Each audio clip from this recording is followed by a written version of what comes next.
Al-Ghazali knew everything about God, and it almost destroyed him. He was the most celebrated scholar of his age, a master of Islamic theology, the man who could answer any question about the divine. Yet with all his knowledge, he realized he had never actually experienced God. "I found myself hanging over the abyss of doubt by the thinnest thread," he would later write. What saved him wasn't more study, but learning to see with something deeper than his mind. His full name was Abu Hamid Muhammad ibn Muhammad al-Ghazali, but history remembers him simply as Al-Ghazali, the proof of Islam. By the age of 40, he had reached everything a scholar could dream of. He was head professor at the most prestigious university in Baghdad, the Nizamiya. Thousands of students traveled across the Islamic world to sit at his feet. Rulers sought his advice. His books were copied and revered. But inside, something was terribly wrong. Despite knowing every verse about God's mercy, he felt no mercy. Despite memorizing every hadith about God's love, he felt no love. Despite teaching others about God's presence, he felt completely alone. He had become, as he said, like a man dying of thirst who knew everything about water, but had never tasted a drop. Then came the breaking point. In the middle of a lecture, hundreds of students listening, hanging on his every word. Something inside him shattered. His voice faltered. Every word he spoke felt hollow, meaningless. His brilliant knowledge suddenly felt like ash in his mouth. He realized with terror he had been teaching about a God he had never met. "I was tied down by 1,000 chains," he would write later. "The world had me in its grip, and at the bottom of my heart, I knew it was all a fraud." And that's when his real journey began. For months after that day, Al-Ghazali could barely speak.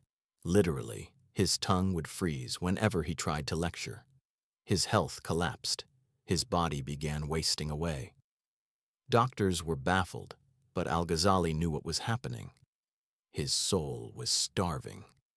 So, at the very height of his fame, the most respected scholar in Islam, Al-Ghazali walked away from everything. He left his position, his wealth, his reputation. He put on the simple woolen robe of a wandering Sufi and disappeared from public life. He wasn't looking for more information. He was looking for something his books could never give him: the direct experience of the divine. This is where Al-Ghazali made the discovery that would change not just his life, but the spiritual understanding of the entire Muslim world. He learned what the Sufis meant by the heart's vision. "The heart," he wrote, "has an eye, an inner sight, that can see what the physical eyes cannot see, and ears that can hear what physical ears cannot hear." This wasn't just poetic language. Al-Ghazali, with his razor-sharp intellect, began to understand that human beings have multiple levels of perception.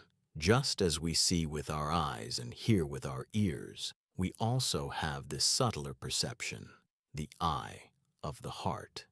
Think about it. You are aware of your thoughts, your emotions, your intentions, but no one else can see them. You don't know these things through your 5 senses. This is a completely different way of perceiving reality. And Al-Ghazali discovered that this perception can be sharpened, purified, expanded, until it begins to perceive the spiritual dimension directly. "Between you and God," he wrote, "are 70,000 veils of light and darkness. But when the heart is polished, when it is clear, it can see through every veil." So how do you polish the heart? Al-Ghazali spent years seeking the answer from Sufi masters. He learned that the heart's mirror becomes clouded by what he called the rust of the soul: pride, greed, anger, envy, and most of all, the endless noise of the ego. The heart is like a mirror, he wrote. When it is clean, it reflects divine light perfectly. But when it's covered in dust and rust, it only reflects the world back at you. And this, he realized, is why most people, though surrounded by divine signs, see nothing. Their heart's mirror is so covered with the concerns of this world that no light can penetrate. But this isn't permanent. The heart can be polished. The vision can be restored. And when it is, an entirely different reality becomes visible. During his years of wandering, Al-Ghazali practiced what the Sufis call muraqabah, meditation of the heart, not emptying the mind in some abstract way, but turning his inner attention inward toward the source of awareness itself. I spent 2 years learning to be silent, he wrote, not just outwardly, but inwardly. And in that silence, I began to see. What did he see? He describes visions and experiences that sound almost impossible to the rational mind, but which mystics across cultures have reported for centuries: a direct encounter with divine presence, immediate knowledge of spiritual truth, the sense that physical reality is just a shadow of something infinitely more real. I saw that what I had been calling the world was only the faintest reflection of a reality far more beautiful, he wrote. And I saw that what I had been calling myself was only a wave that had forgotten it was part of the ocean. But here is what made Al-Ghazali unique. He never abandoned his scholarship. He never said, "Forget reason." Instead, he showed that the heart's vision is the completion of reason. Reason can take you to the door, he taught, but only the heart can see through it. He described 3 sources of knowledge: the senses, which are reliable for the physical world; the intellect, which understands principles and relationships; and the heart's vision, which alone can perceive spiritual truths directly. This is why, after many years, he returned to teaching, but this time from direct experience. He no longer spoke about God as an abstract concept, but as a living reality. The difference between knowing about fire and being burned by fire, he told his students, is the difference between religion as information and religion as realization. And Al-Ghazali discovered something even more profound. The heart's vision isn't just for mystical experiences. It transforms everything. When the heart's eye opens, you begin to see the sacred in the ordinary, the eternal shining through the temporary. When the heart sees, he wrote, every face becomes the face of God, every beauty the beauty of God, every love the love of God, knowing itself through the play of separation and reunion. This is why Al-Ghazali could say something that scandalized some of his fellow scholars. I have seen God.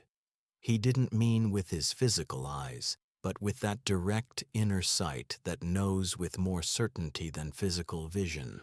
The heart sees without distance, he explained.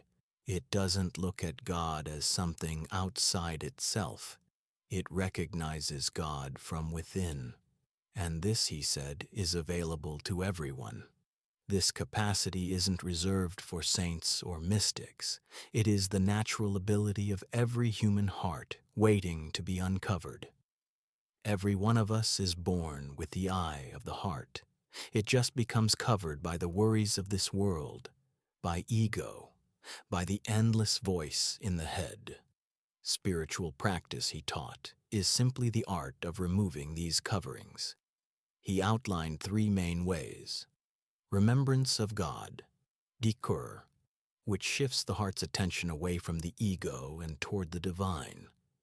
Contemplation of God's qualities, which trains the heart to recognize those qualities shining everywhere.